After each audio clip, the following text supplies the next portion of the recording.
Gold Cup horse to be 16 and 20 to 1. It's incredible. Should I look in the back straight, I can see some of the fence stewards, but I also need putting dolls in the fences, and Brian Gleeson is right. Factifile 11 to 8 at the off. Yes, they are walking forward here, the 10 runners. Sinicia, as Barry predicted, is the one that looks like he'd like to go forward. So he's going to have to take a turn. The flag hasn't been raised yet. Now it goes up, so it looks like he's happy. We are racing 57 races, 16 grade ones, 5 million in prize money, Gold Cup winners, Grand National winners.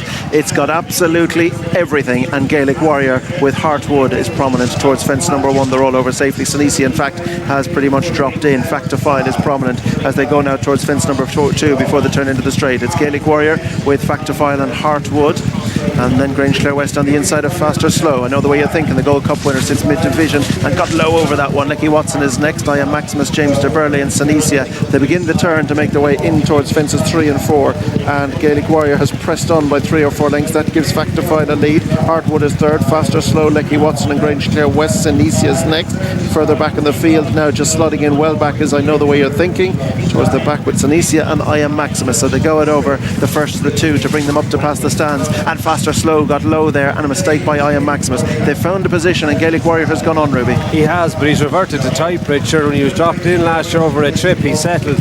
He's racing with the choke out here, 31 miles an hour. He's attacking these fences, and you can see high quality horses. Lecky Watson is going as fast as he wants to go. At the back of the field, I Am Maximus is flat out. I know the way you're thinking, can't go much quicker, and Fastorslow has dropped really far off them. He's spat it out now as he runs past the winning post with Paul Townend, but that was a hard opening half mile for Gaelic Warrior. And you could see Paul check the screen. He'll want to know just what damage he's done to those behind him as he begins to make his way up the hill now and on his way towards fence number 5. And it is Gaelic Warrior who leads them up by a good margin to Factifile, who sits second as they go over that one. Heartwood is third, then Fastorslow down the inside. Lecky Watson, Grange Clare West and Sinicia. James de Burley is just in behind. Then I know the way you're thinking, and I Am Maximus is last of all as they go now towards fences 6, 7 and 8 along this section of the track. And it is Gaelic Warrior who's over in front, jumped that well. Factifile, he's a good 10 lengths off him in second. Heartwood and the winner of a couple of years ago, Fastorslow, are next. A break to Grange Clare West and Lecky Watson. James de Burley, Sinicia, I Am Maximus. I know the way you're thinking. That 6 are in a group quite some way back off the leader, who's now going 32, 33 mile an hour down the hill. He is tanking, Ruby. He is pouring it on like he did in his beginner's chase here, but unlike in his beginner's chase, Richard, the quality of horse following him this afternoon is quite different. But look, you saw Gaelic Warrior do this in the past, and he's pinging fences, but he is pouring it on for the level of fitness he has at the moment. He's even got Factifile a good dozen lengths behind at this stage, possibly more. We'll see better as they come out over the ditch that'll bring them into the back straight. It is Gaelic Warrior who's going to lead them out over to the John Durkan, which is becoming ever more intriguing. Factifile going after him. Heart to Wood, Fastorslow, then Lecky Watson, Grange Clare West, James de Burley, Sinicia, I know the way you're thinking, and I Am Maximus, and turning into the back straight in splendid isolation is Gaelic Warrior. Ruby has 25 lengths side on here. It really is an enormous margin. Factifile, who has a high cruising speed, simply not going with Gaelic Warrior here as they go to the first of the 3 along the back straight. No. Gaelic Warrior, big jump again. That's going to be so important, the jumping. It is key to it. In fact, Factifile had a good jump there as well. Like, he's going to take a lot of pegging back from here, provided he just keeps in that rhythm that he's jumping in. Mark won't attempt to follow him till they're at the back of the ditch. The Gold Cup winner is last at the moment. He got tight to that one, brushed away at the far side of it, but at this momentum he doesn't need to lose it. Factifile is in second. Heartwood, Fastorslow, James de Burley and Lecky Watson, who's never been beaten over fences when standing on his feet, but this is a big test for him. Final ditch coming up. Gaelic Warrior long and quick from in second. Factifile back in third. Heartwood, Fastorslow got tight to it. Then James de Burley, Lecky Watson. You can forget Grange Clare West trying to stay on past a few. I know the way you're thinking. I Am Maximus and Sinicia. Ruby there spread out so far. Can he do it? That looked like an empty jump to me, Richard, and Paul Townend is going to be trying to fill him up. You can see how much Mark Walsh is eating into the ground already. That last ditch is whether he can get on his second win now, Richard, to get home or not. Intriguing as they come towards the first of the 2 along the side of the track in the John Durkan. It is Gaelic Warrior from Factifile, last year's winner, who's just trying to close on him. The gap is a dozen lengths or so, possibly less, as they go to race now towards the third last fence. They're so far clear of Heartwood and Fastorslow. You can't underestimate the quality of horse that isn't at the races here as they come to the third last. But at the races is Gaelic Warrior, who's over in front. Factophile has him in his sights now. It's about 3 to 4 lengths. They're so far clear of Hartwood. Fastorslow, James de Burley. I know the way you're thinking's running an honest race, but we'll review the rest later. Turning for home, out front, Gaelic Warrior, last year's winner. Factophile is in the slipstream as they straighten up.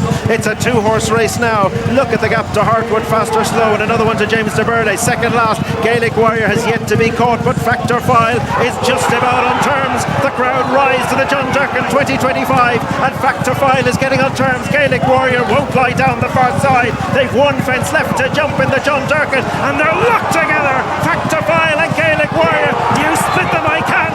It's Gaelic Warrior and Factophile. There's absolutely nothing in it. It's a John Durkan that is delivering right to the line.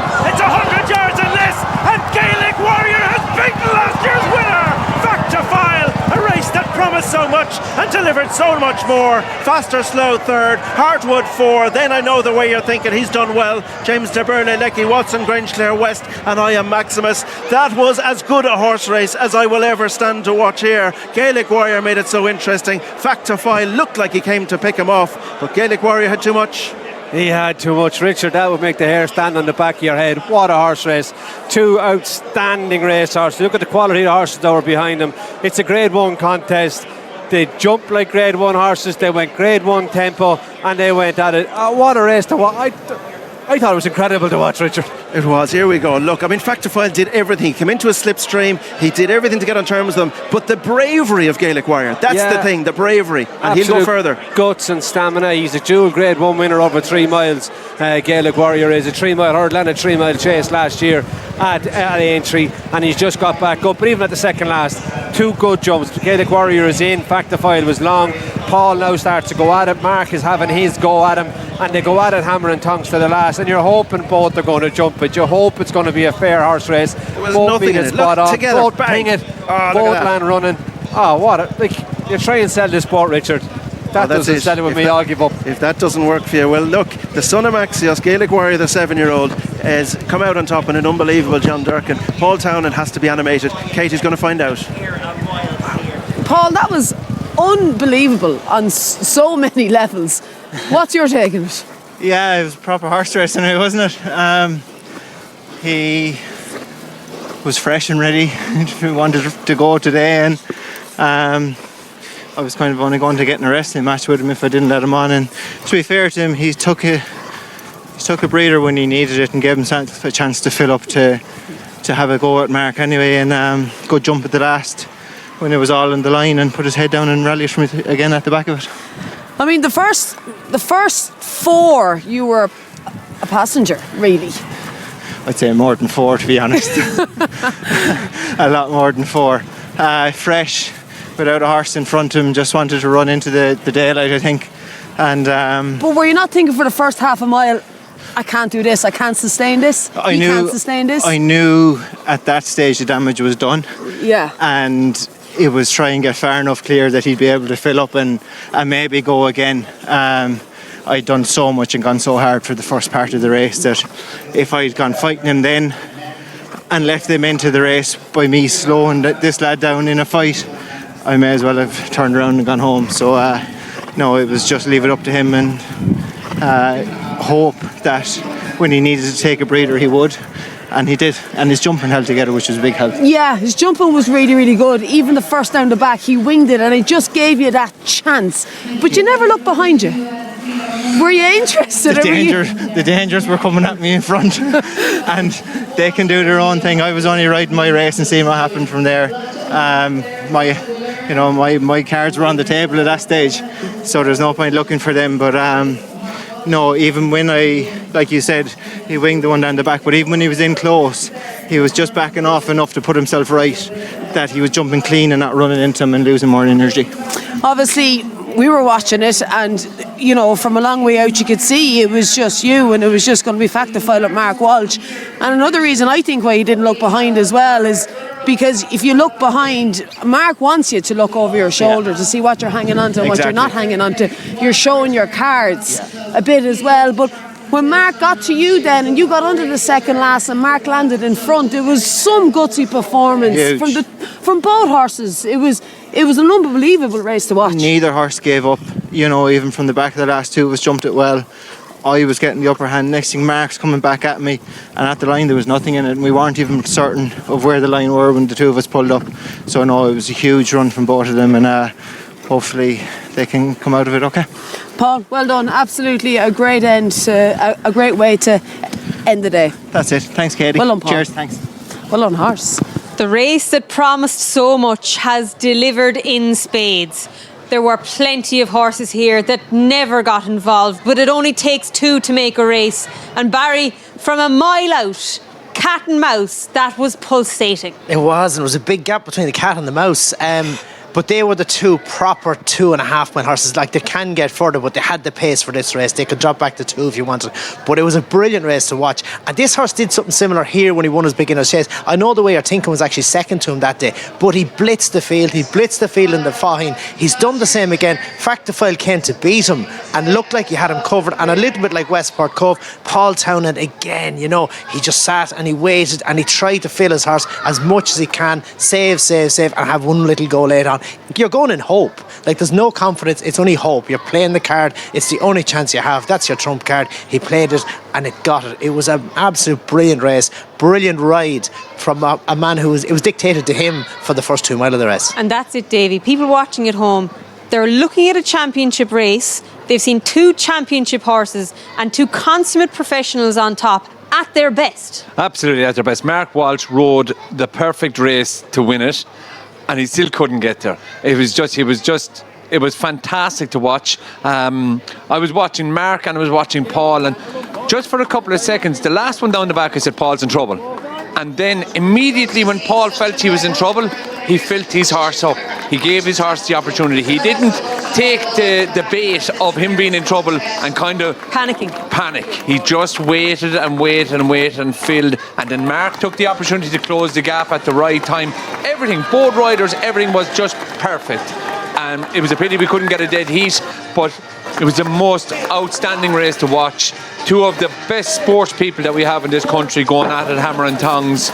It was fabulous. 2 brilliant athletes in the horses. It just really was fantastic to watch. What you want a dead heat for? You have to have a winner and a loser. There's It's no sport. doubt. But it's just, they were so good. Both riders, both horses were fantastic. They were The crowd here at Punchestown are going to appreciate Gaelic Warrior. There's a brilliant crowd here, Jane. There is a fabulous crowd, as there should be for a race like this. And look, there'll be bigger assignments to later on in the year, and no doubt plenty of horses in behind will be at optimum distances next time. But today is Gaelic Warriors Day. He may well go to the King George and onwards and upwards, and we'll hear from Willie Mullins momentarily, of course, from getting the review from all his riders. But have to ask Barry, for people at home, they're looking at a race that's so strung out. They were like a washing line from halfway.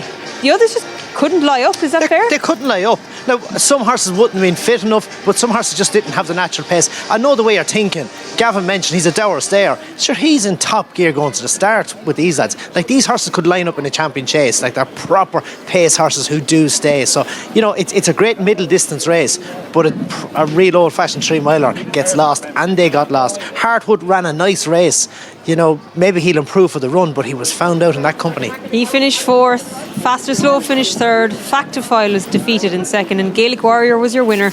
And after this break, we'll find out how it happened. He's your winner, 13-8. Your favourite was 11-8 in 2nd, and Fastorslow, first run since this race last year, and an admirable race in 3rd at 10-1. Join us after the break to see how it happened.